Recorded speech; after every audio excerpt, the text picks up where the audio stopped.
আসসালামু আলাইকুম দর্শক, আপনারা কেমন আছেন? আলহামদুলিল্লাহ আমি ভালো আছি। চলে আসলাম নতুন একটা ভিডিও নিয়ে। আজ শনিবার আমি ম্যাডামের বাসায় গেছিলাম। আমার ম্যাডামের বাসা বলতে আমার কপিলের বাসায় গেছিলাম। আমার হাজব্যান্ডের আমি গত সপ্তাহে দেখে আসছিলাম পেয়ারা ধরছে গাছে। সে কিছু আমার ম্যাডামে কিছু নতুন গাছ লাগাইছে, বাস নতুন গাছে নতুন ফল আসছে। পেয়ারা অনেক পছন্দ করে ওরা, তাই নিজেরাই গাছ লাগাইছে। গত সপ্তাহে দেখছিলাম আপেলের ভিডিও, করমচা। এই সপ্তাহে আবার ম্যাডামও বলে দিছিল, গত সপ্তাহে আমি একাই গেছিলাম। এই সপ্তাহে ম্যাডামও বলছে আসার সময় তার হাজব্যান্ডকে নিয়ে এসিস সাথে করে। আজকে আপনি ভাই আর আমি দুজন নিয়ে গেছিলাম। তা মোটামুটি যাই দেখলাম যে গাছে কথাবার্তা বলছি, বলা টলা পরে বললো যে তো পেয়ারা বড় হয়েছে নিয়ে যা। পেয়ারাগুলো দুই গাছে দুই রকমের। এই যে একটা পেয়ারা, এটা হলো এক গাছে, এই পেয়ারাটা হলো আর এক গাছে। বাস আমি দুইটা পেয়ারাই কেটে খেয়ে দেখবো যে কীরকম খাইতে। প্রথম গাছের ফল অবশ্যই খেয়ে দেখবো। বিসমিল্লাহ।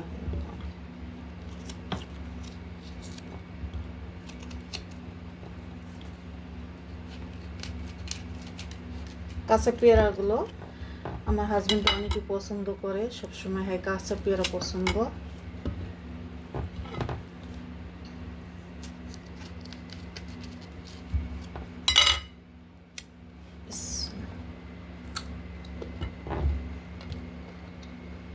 মিষ্টি।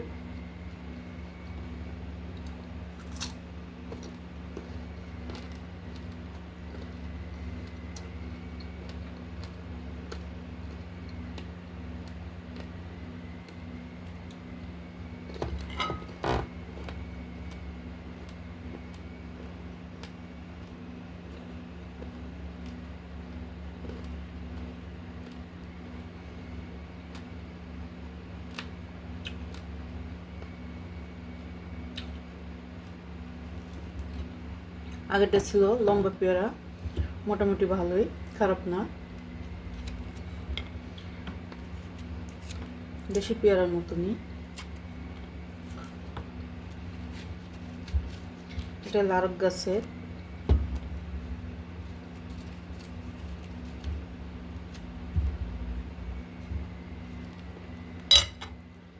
এটা ভিতরে এরকম সাদা।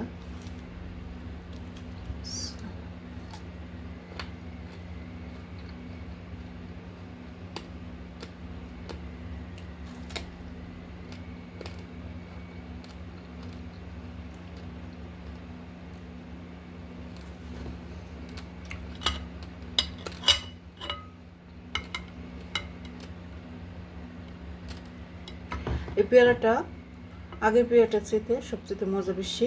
ভিতরে মানে নরম হয়ে গেছে মোটামুটি।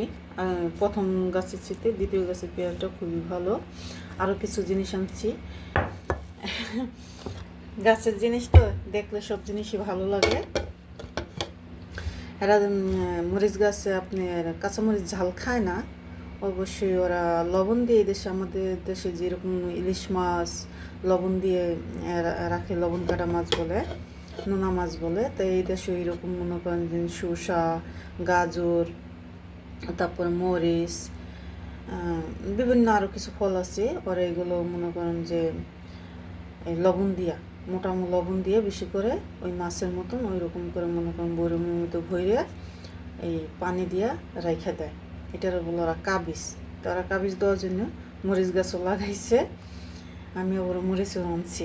ম্যাডাম বলে তো কয়েকটা নিয়ে যা, বাড়তি হয়েছে মোটামুটি। এই দেখেন রং উঠে গেছে গা। বাস অনেক ভালো লাগছে, গেছি। ম্যাডাম অনেক খুশি হয়েছে, আমার হাজব্যান্ড আজকে গেছে। তা আপনারা ভালো থাকেন।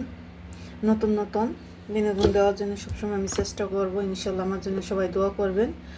আর আমি ইনশাল্লাহ সামনে আরও নতুন নতুন কিছু দেওয়ার চেষ্টা করব। কারণ প্রবাস জীবন তো বুঝতেই পারেন, সারাক্ষণ ডিউটিতে থাকি, ডিউটি থেকে আইসা বাসা সামলান, হাজব্যান্ডকে সামলান, তারপরে হলো আমাদের বাড়তি কাজ। এটা সবার বুঝতে হবে। যদি সে কেউ না বুঝে তাহলে মনে করেন আমাদের করার কিছু নাই। আমরা চেষ্টা করব আপ্রাণ সবাইরে হাসি খুশি রাখার জন্যে। আমার জন্য সবাই দোয়া করবেন। ভালো থাকেন, সুস্থ থাকেন। খোদা হাফেজ।